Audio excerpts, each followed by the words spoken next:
El Museo Británico.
Las creaciones de Fidias. Grecia, el grandioso Partenón.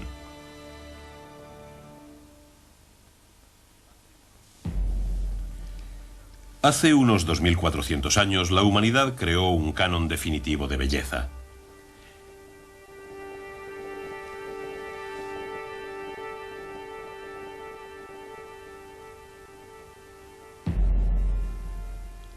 El Partenón es una creación de la civilización griega. El Partenón es la culminación de la civilización griega, la que se convertiría en el origen de la civilización europea moderna.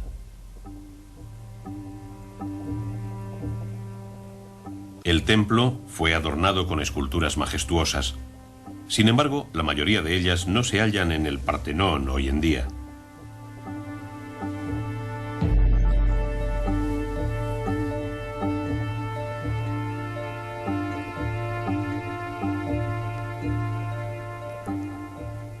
Se supone que la historia secreta de la antigua civilización griega se esconde tras las esculturas sagradas. Este es el Museo Británico. La mayoría de las esculturas que adornaban el Partenón se encuentran aquí.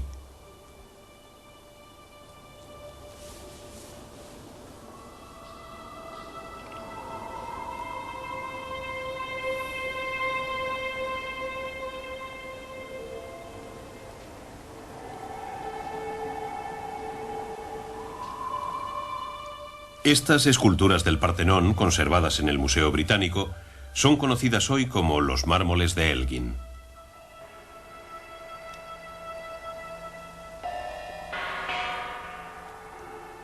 Lord Elgin, que fue embajador ante el Imperio Otomano, trajo las esculturas a comienzos del siglo XIX. Por esta razón, estas esculturas son denominadas los mármoles de Elgin.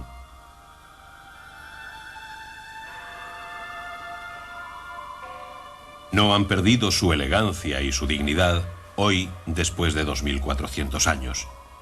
En 1817, cuando las esculturas se exhibieron al público en el Museo Británico, fueron una revelación para los europeos.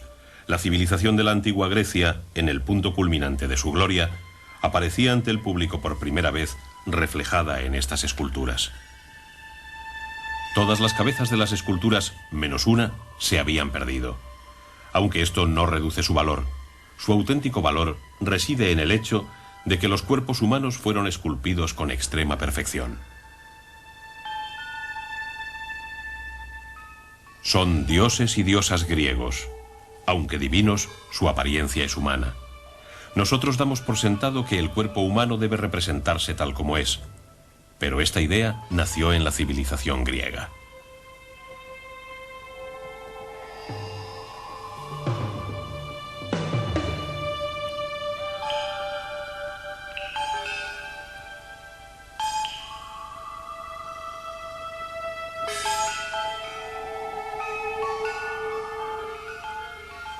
Los mármoles de Elgin parecen decirnos que la historia humana se abrió a nuevos horizontes en este rincón del mar Mediterráneo.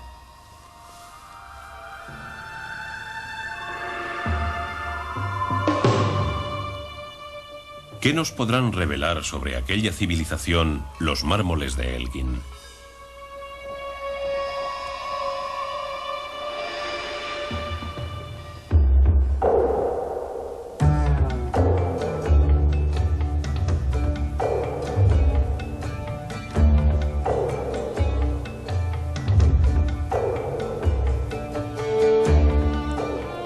La historia de la civilización griega se remonta al siglo VIII a.C. Comenzó sobre una base diferente a la de anteriores civilizaciones como la mesopotámica o egipcia.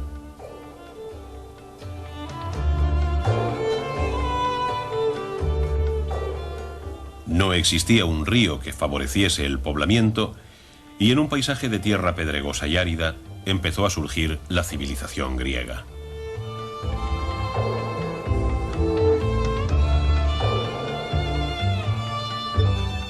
La sociedad helénica empezó en una tierra estéril, totalmente distinta a la de aquellas otras sociedades del mundo antiguo.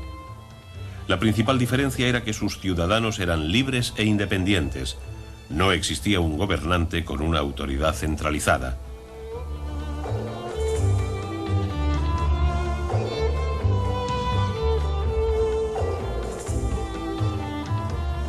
En esta pieza de barro se observa la primera imagen humana de Grecia del siglo VIII a.C. Los primeros retratos humanos griegos eran muy rudimentarios. Sin embargo, en un corto periodo de unos 300 años, aumentaron su técnica hasta llegar a la calidad de los mármoles de Elgin. La rapidez de su evolución no tuvo rival entre las antiguas civilizaciones. Esta era una de las características de la cultura griega.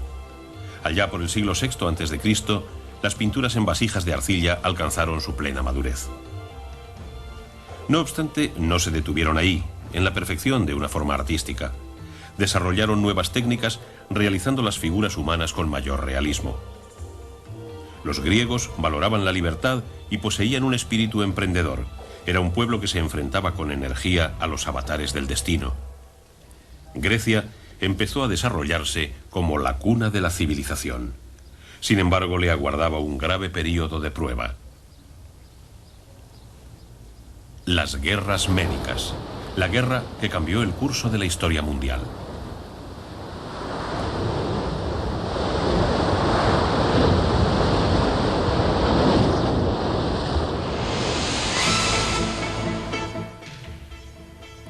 El imperio persa, entonces el más poderoso del mundo, dominaba todo el Próximo Oriente, las tierras altas iranias, Mesopotamia y Asia Central. Jerjes, el rey persa, lideraría el ejército que avanzó sobre Grecia. Corría el año 480 a.C.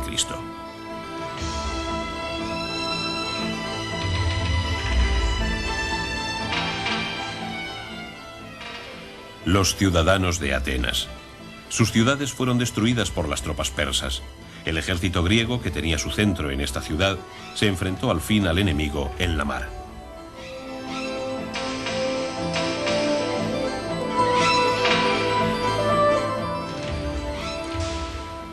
La estrategia de los griegos era tender una trampa en el estrecho de Salamina a los barcos persas que les superaban en número. Las naves persas cayeron en la trampa y fueron hundidas una por una. La victoria fue casi milagrosa para los helenos. Para los griegos, esta era una batalla en la que se decidía entre su libertad o su esclavitud bajo un monarca absolutista.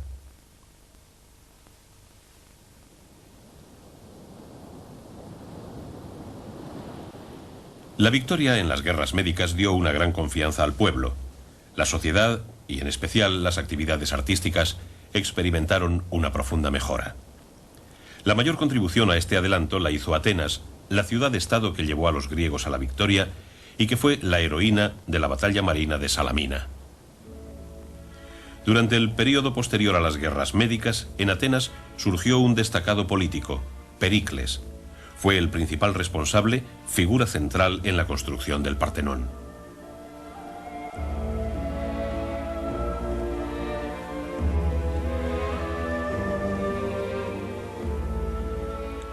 En la ciudad de Atenas florecía una nueva sociedad. Era la primera sociedad democrática de la historia de la humanidad.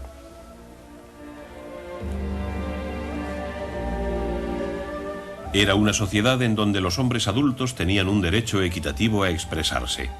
Pericles luchó por ello.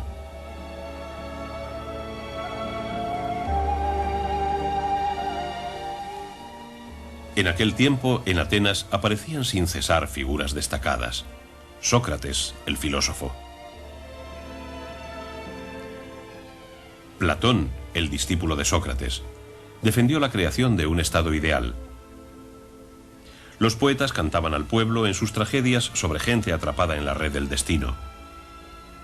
Los aspectos de la vida que intentaban describir eran los de hombres que estaban atormentados o afligidos, no aquellos hombres controlados por los dioses.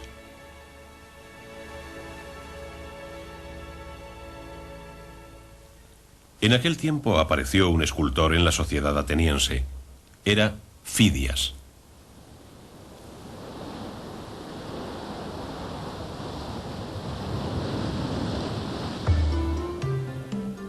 Hoy en día no tenemos pruebas de su obra. No obstante, hay una escultura que podría ser una copia de su trabajo.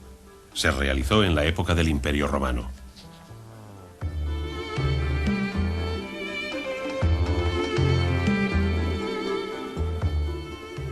El perfil es asombroso en su expresión de la autoridad divina y el sentimiento humano. Su genio puede notarse incluso en esta copia.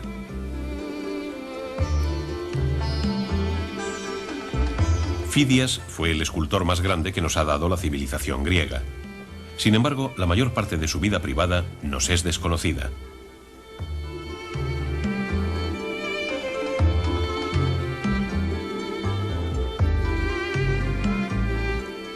En el Museo Británico se exhibe una escultura supuestamente realizada por él.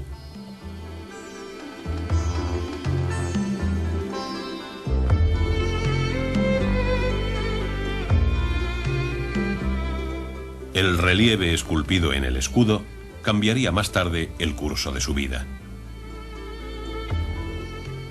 Un hombre mayor lucha contra las amazonas, miembros de un pueblo de mujeres combatientes.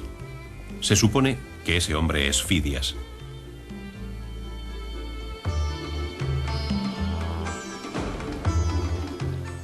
El soldado que está con él es Pericles.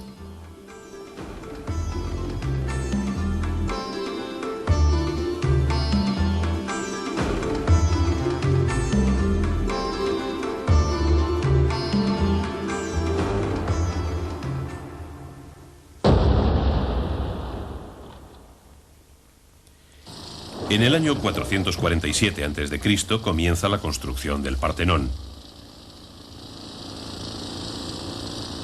Esto es Pendeli, a las afueras de Atenas. El mármol blanco que se empleó en la construcción del Partenón se cortó aquí y se llevó hasta la Acrópolis. Pericles eligió a su amigo Fidias como director artístico en la construcción del templo. Toda la responsabilidad de la construcción, desde el trazado de los planos hasta el diseño de las esculturas, se dejó a cargo de Fidias.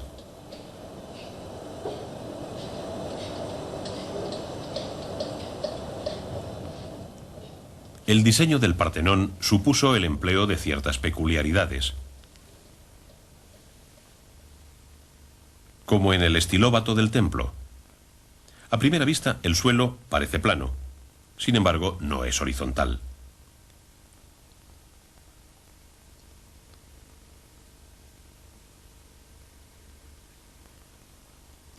El suelo describe una curva con un centro situado en el punto más alto.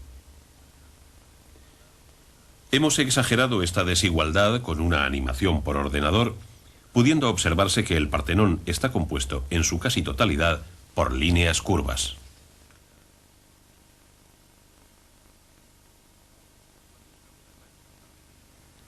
Cuando se observa el frontal de un edificio enorme, se sufre una ilusión óptica que nos da la impresión de que el centro del edificio está hundido. Así pues, este efecto óptico se tuvo en cuenta y se ajustó para que el ojo humano lo viese como una línea recta. El Partenón fue diseñado para conseguir una belleza completa a los ojos de los hombres. Fidias comenzó su creación realizando también las esculturas.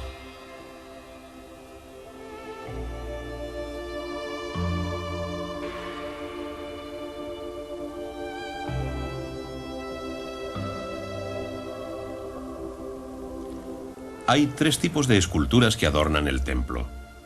En primer lugar, en la parte superior de la entrada al templo, las que decoraban el frontón. La mayoría de estas esculturas se exhiben hoy en el Museo Británico.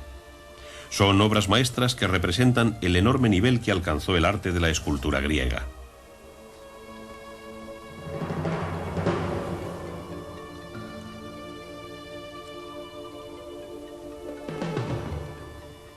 El segundo tipo son las metopas. Estas se fijaron sobre el entablamento. El Museo Británico posee las 15 piezas mejor conservadas de las 92 originales.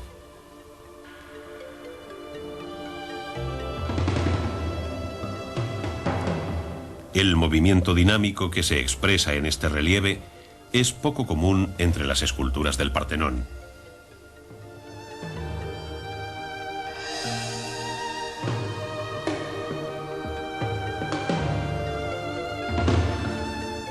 El tercer tipo es el friso. Se solía poner bajo la cornisa de la columnata. El tema del friso es progresivo y cubre los 4 lados del templo con 163 metros.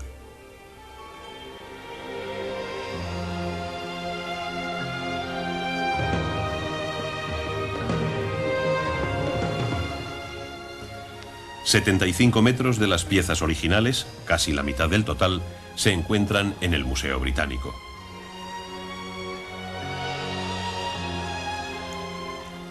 Este es el Partenón. Todo el templo en sí es una creación basada en una escultura y arquitectura armoniosas, representativas del estilo artístico de la antigua Grecia. Esta obra maestra solo pudo haber sido concebida por Fidias.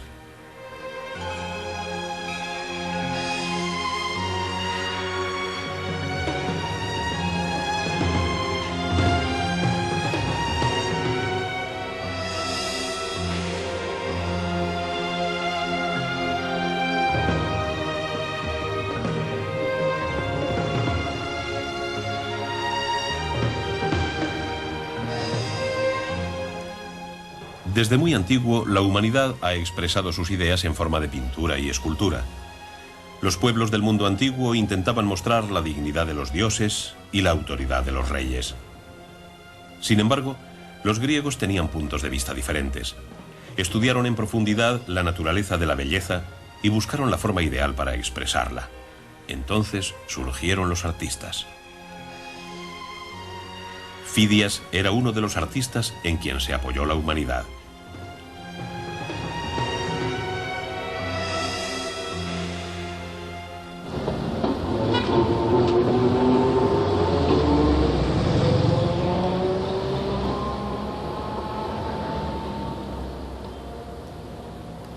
La segunda ciudad más grande de Suiza es Basilea. Aquí hay un museo en donde se han logrado hacer unas reconstrucciones muy aproximadas del Partenón y sus esculturas.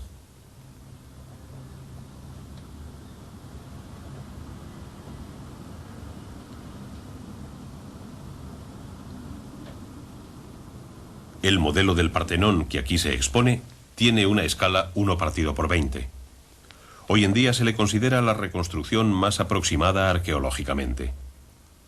Este es el lugar en donde se habían colocado las 15 metopas que ahora están en el Museo Británico.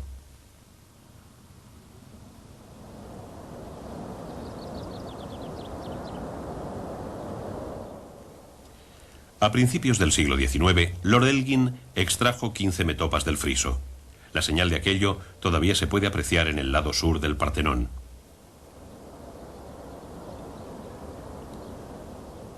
Entre las restantes metopas que aún conserva el Partenón, solo una se halla en buen estado. No obstante, existe una temática común entre todas ellas.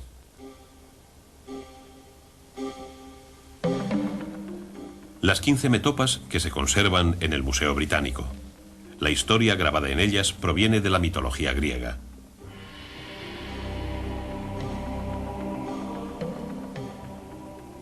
Esta es una escena de lucha entre el hombre y el centauro, una criatura mitad hombre, mitad caballo. Se creía que tenía su morada en una remota ciudad griega.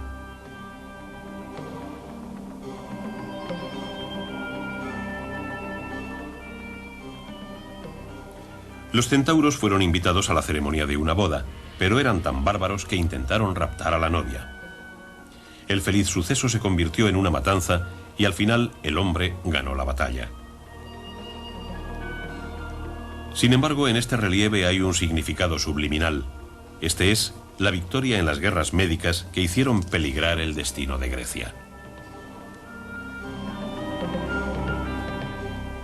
El hombre que combate a la bestia es un griego, un hombre civilizado que ha luchado por la libertad e independencia de la humanidad. El centauro era el símbolo de los bárbaros persas que estaban dominados por un tirano absolutista. El grupo de esculturas que adornaban el frontón de la portada del Partenón. Esta es la obra más espectacular, incluso entre los mármoles de Elgin. Los dioses también se han esculpido. Se representan con forma humana y con gran realismo. Los escultores griegos trataron de reproducir con exactitud la forma humana como belleza ideal. Los mármoles de Elgin son obras de arte que alcanzaron tal nivel.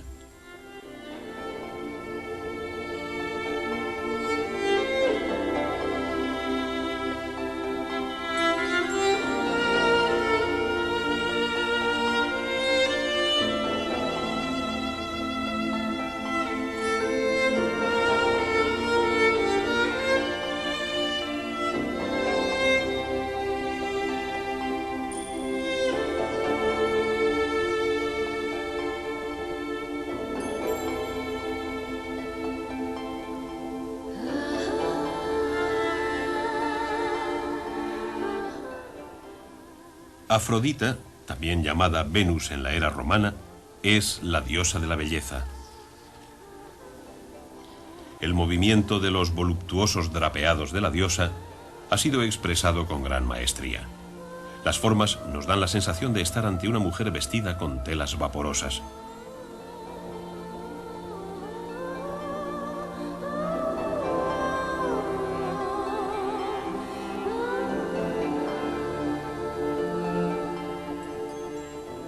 El caballo arrastra el carro de Selene, la diosa de la luna.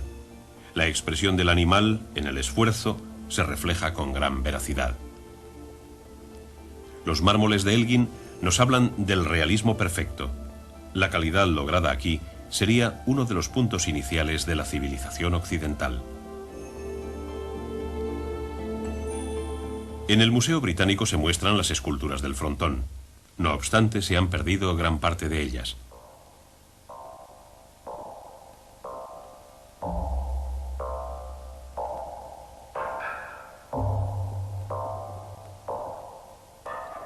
La que se hallaba en esta parte del frontón se perdió en el siglo VI.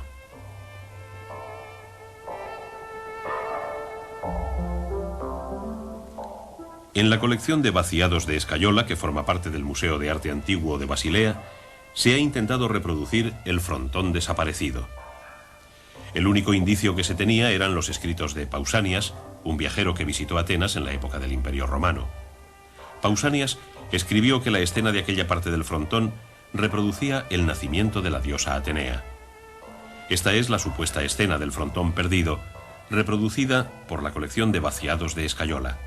La figura central es Zeus, el padre de los dioses.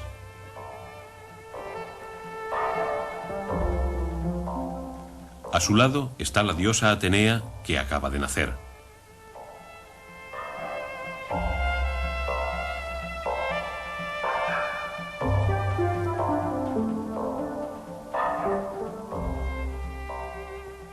De la cabeza de su padre, Zeus, cortada por un hacha, nació Atenea, completamente armada con un casco, una lanza y la égida, el escudo. Esta diosa era la protectora de Atenas, la ciudad venerada. Este era el centro de Atenas, la Acrópolis. El Partenón se dedicó a su guardiana, Atenea.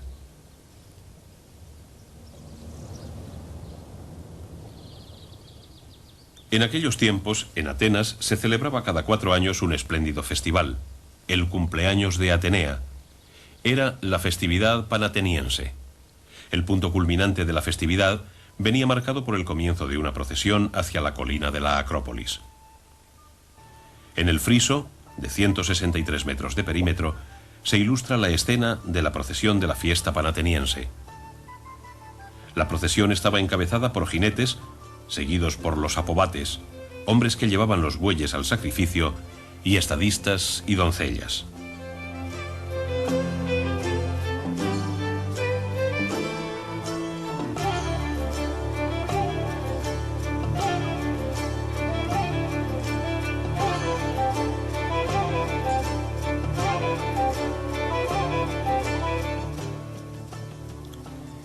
En agosto, bajo el sol abrasador, hombres y animales iban en procesión hacia la colina de la Acrópolis. Se pudieron contar 358 ciudadanos, 210 caballos, 14 vacas y 4 ovejas.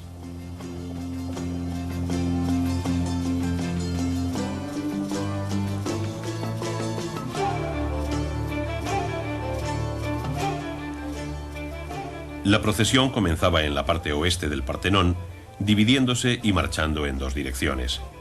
Al final, ambas se unían frente al templo.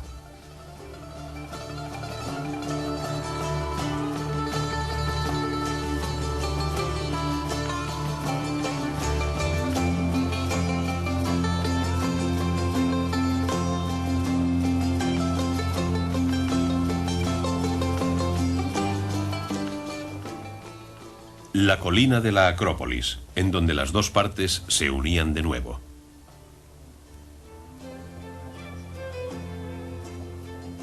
Delante de la procesión, que ha llegado a la cima de la colina, aparecen los dioses y diosas del Olimpo. Atenea está preparada para recibir la procesión de acción de gracias que le otorgan los ciudadanos atenienses. No obstante, podemos observar algo extraño. Existía una ley estricta en Grecia en aquel tiempo que solo permitía plasmar las imágenes de dioses o héroes mitológicos en los templos, y sin embargo aquí se han esculpido figuras de atenienses. ¿Cómo pudo ocurrir esto?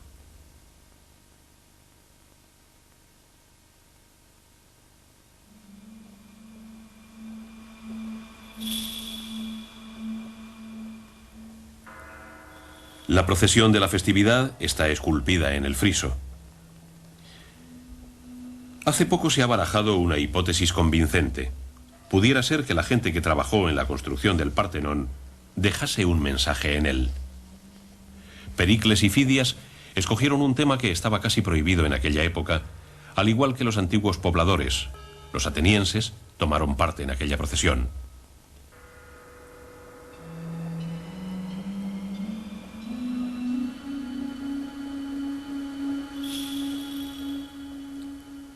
¿Qué querían transmitir a través de la construcción del nuevo templo, el Partenón?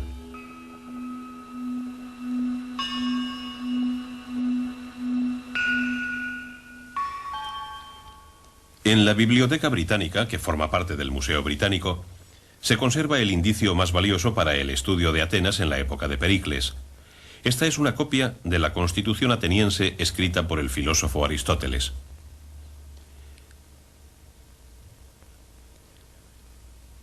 La copia fue hallada en Egipto a finales del siglo XIX gracias a los esfuerzos del Museo Británico y resultó de un gran impacto. La estructura completa del sistema político democrático de Atenas, establecido por Pericles, saldría a la luz por primera vez. El principio fundamental de la democracia ateniense era el elegir por sorteo a las personas que administrarían el gobierno y que actuarían como jueces en los tribunales. Al pie de la Acrópolis, en las ruinas del Ágora, se descubrió una placa de sorteos empleada para la selección de jueces. Este descubrimiento confirmaba lo descrito en el libro de Aristóteles.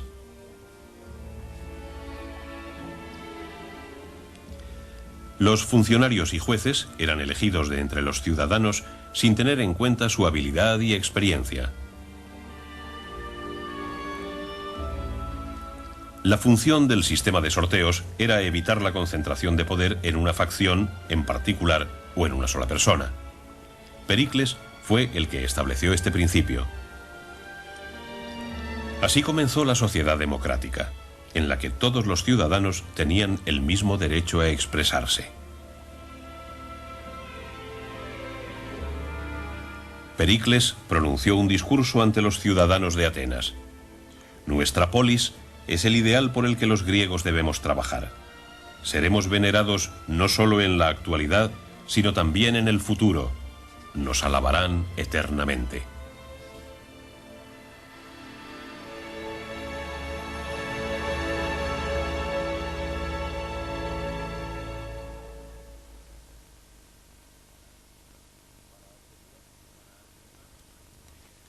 Para asegurar la victoria en las guerras médicas y al mismo tiempo consolidar una democracia, esto debía hacerse.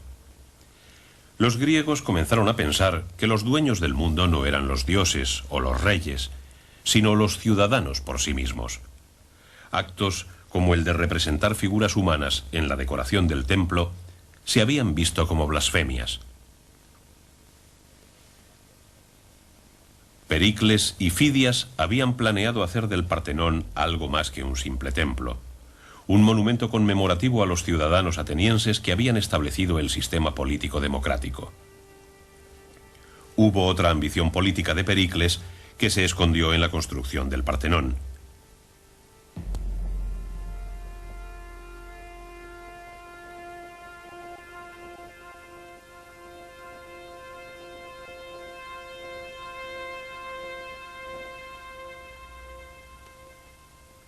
Prueba de su ambición era la estatua gigantesca de una diosa destinada al templo.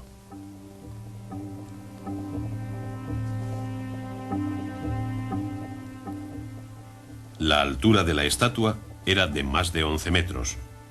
Esta pieza desaparecida fue obra de Fidias. Toda la estatua estaba hecha con oro y marfil. El material empleado en la estatua costó más que lo empleado en la construcción del templo en sí.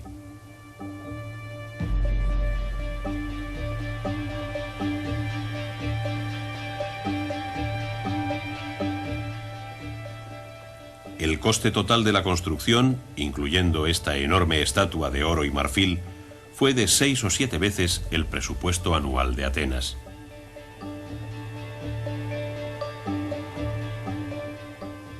¿Cómo consiguió Pericles estos fondos?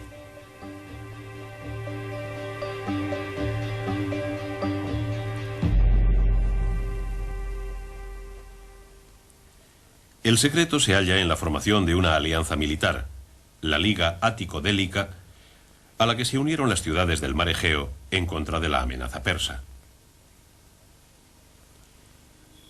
El principio de la Liga era que las ciudades que la conformaban tenían igualdad de condiciones, decidiéndose cuáles contribuían con dinero y cuáles con barcos de guerra. Sin embargo, Pericles modificó por completo las reglas de la Liga Ático-Délica.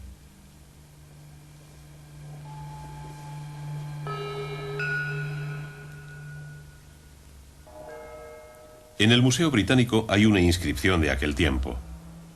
Esta indica que si las ciudades aliadas no pagaban el tributo, serían llevadas a juicio y los funcionarios atenienses podrían realizar embargos forzosos. La contribución que debían pagar las ciudades aliadas era en realidad el tributo que Atenas recaudaba a la fuerza de aquellas ciudades que se hallaban bajo la autoridad de la Liga. Pericles desvió el uso de los amplios fondos extraídos de las ciudades de la Liga y los distribuyó en la construcción del Partenón.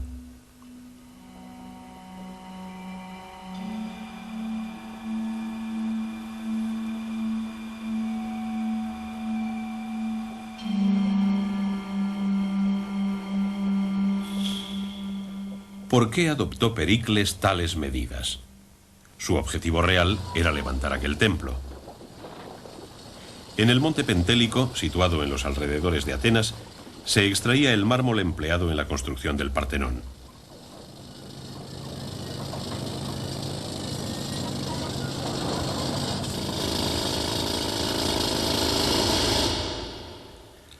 Los canteros cortaban la piedra y la transportaban hasta la Acrópolis.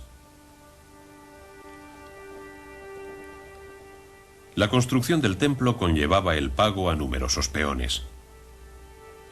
Los que trabajaban en la construcción del Partenón pertenecían principalmente a la clase social más baja.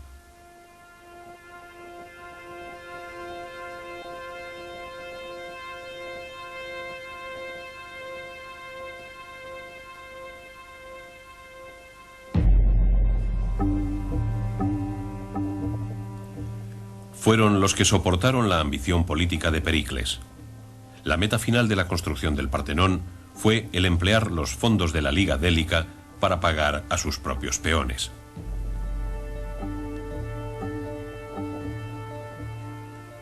Ante los ojos de los miembros de la Liga, Pericles y los ciudadanos de Atenas que construían la sociedad democrática ideal aparecían como gobernantes despiadados.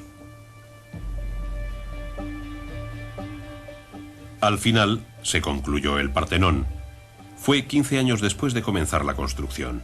Era el año 432 a.C.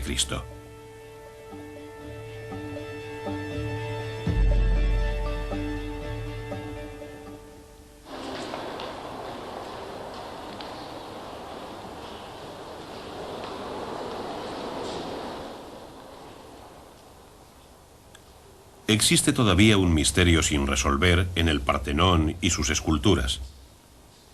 Hemos encontrado una pista que nos puede ayudar a resolver en parte el misterio de las esculturas en un fragmento de la metopa donde luchan el hombre y el centauro. Este es el abdomen del centauro, que se hallaba en una posición más a resguardo de la lluvia y el viento.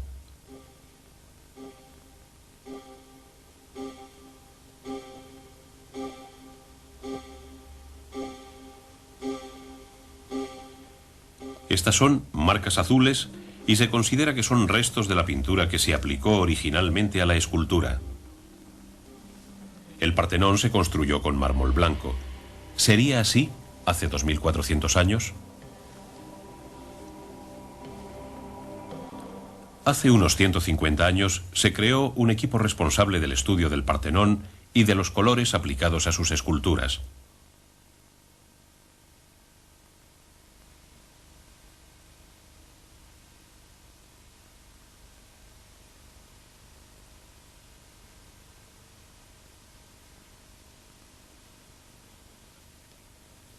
Después de las investigaciones, que duraron un año, llegaron a la conclusión de que se había aplicado color a muchas partes del templo.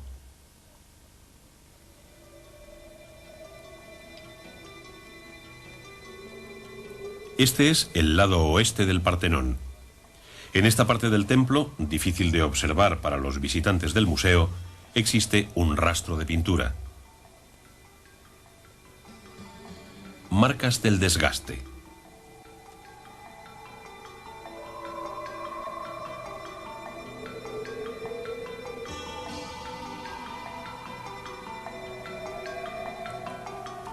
Esta zona estuvo originalmente pintada en rojo, azul y otros colores vivos.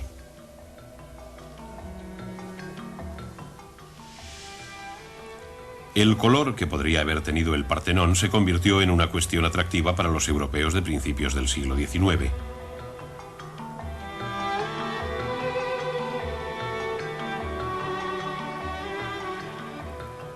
Muchos arquitectos y estudiosos intentaron reproducir los colores del templo.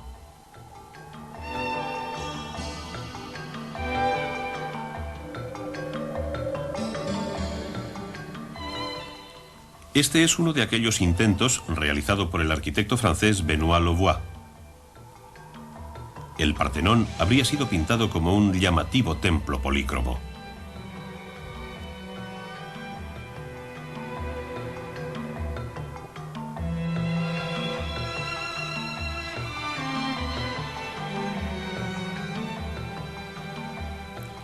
Cada esquina del templo estaría cubierta con formas vegetales.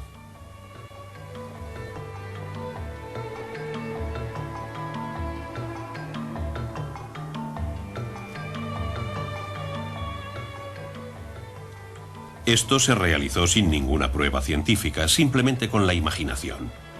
Sin embargo, el descubrimiento de los mármoles de Elgin reavivó el interés europeo por el Partenón. Otro misterio sobre los colores del Partenón continúa sin resolverse.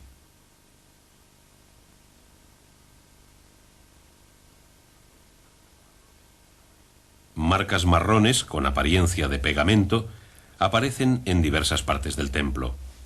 ¿Cuál es su origen?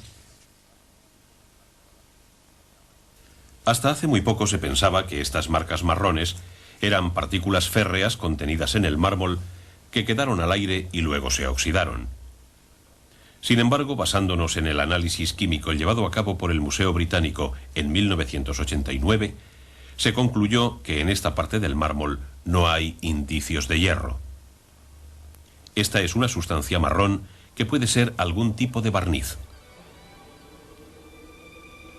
El Partenón fue enteramente pintado de marrón claro. Se supone que la pintura modificaría el efecto deslumbrante del mármol blanco.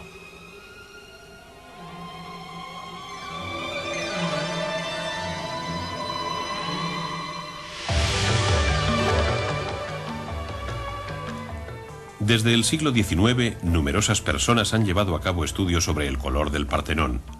Este es el aspecto que presentaría tal y como se concibe. Se aplicó una primera capa en marrón claro a todo el mármol del templo. Las vigas se cubrieron con rojo, azul y oro. Luego cabe la posibilidad de que las metopas también estuvieran coloreadas.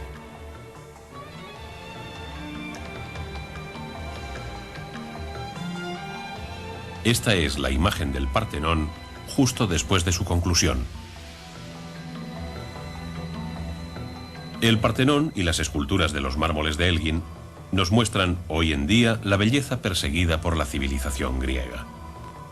Y también una sociedad ateniense que creó el sistema político democrático por primera vez en la historia de la humanidad, así como esa otra cara de Atenas oculta tras la Liga Délica. El Partenón es la declaración de que Atenas había alcanzado el culmen de su vida artística, económica y política dentro de la antigua civilización griega.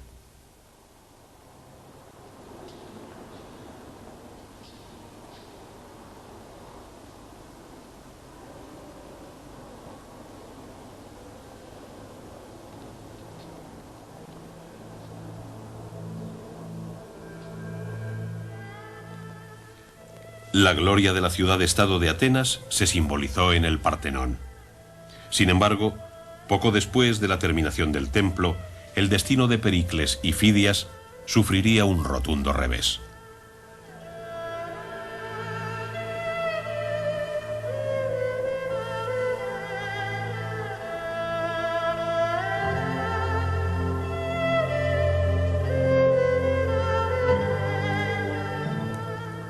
La estatua de oro de la diosa, la obra maestra de Fidias, se había instalado en el Partenón. La diosa sostenía una égida o escudo en su mano izquierda. De hecho, el relieve que se halla en el Museo Británico es una copia del escudo que sostenía aquella estatua. Fidias fue llevado ante el tribunal debido al escudo. El esculpir la figura de un amigo en la imagen sagrada de la diosa fue calificado como blasfemia.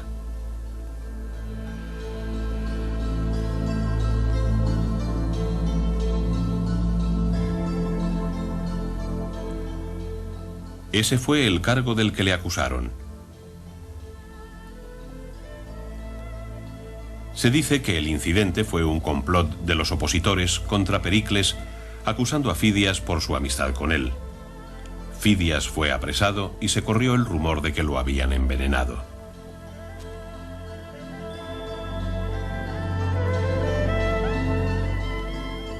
El peligro se iba aproximando al mismo Pericles.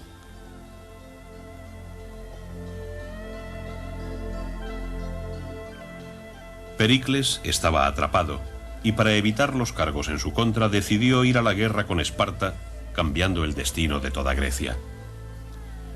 Pericles no podía perder. La derrota de Atenas, la despiadada gobernante de la Liga Délica, supondría la venganza de todas las ciudades miembros.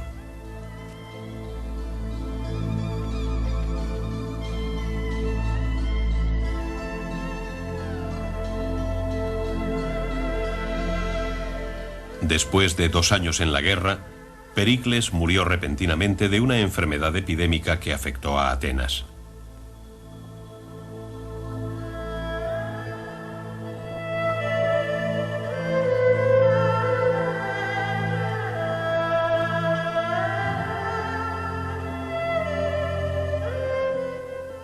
Sin embargo, la guerra continuó durante los 20 años siguientes a su muerte y Atenas fue derrotada. Una implacable ansia de poder se escondía tras los ideales de la democracia. La gloria de Atenas, que había levantado el Partenón y dado vida a una sociedad democrática, se había perdido.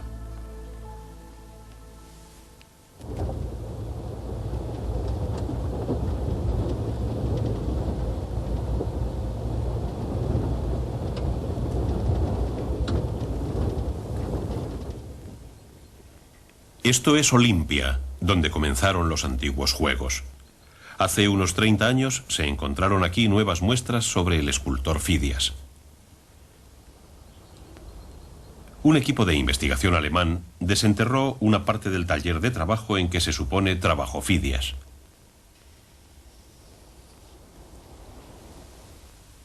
En medio del trabajo de excavación se descubrió una pequeña vasija de cerámica. En la parte inferior estaba escrito el nombre de su dueño. Feidio Eimi. Pertenecía a Fidias.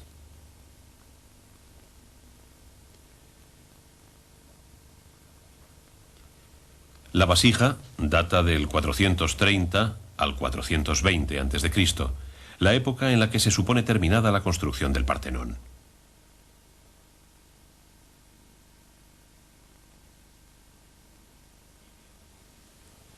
Fidias, el que acabó envenenado después de acabar la estatua de Atenea para el Partenón, estuvo trabajando aquí en Olimpia con la estatua de Zeus, la que se pensó como la obra maestra representativa de su trabajo.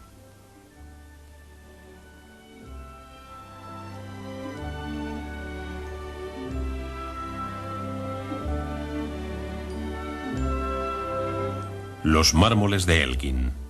Obras maestras que han sido la culminación de la antigua civilización griega. Más tarde se convertirían en la base de la civilización moderna europea.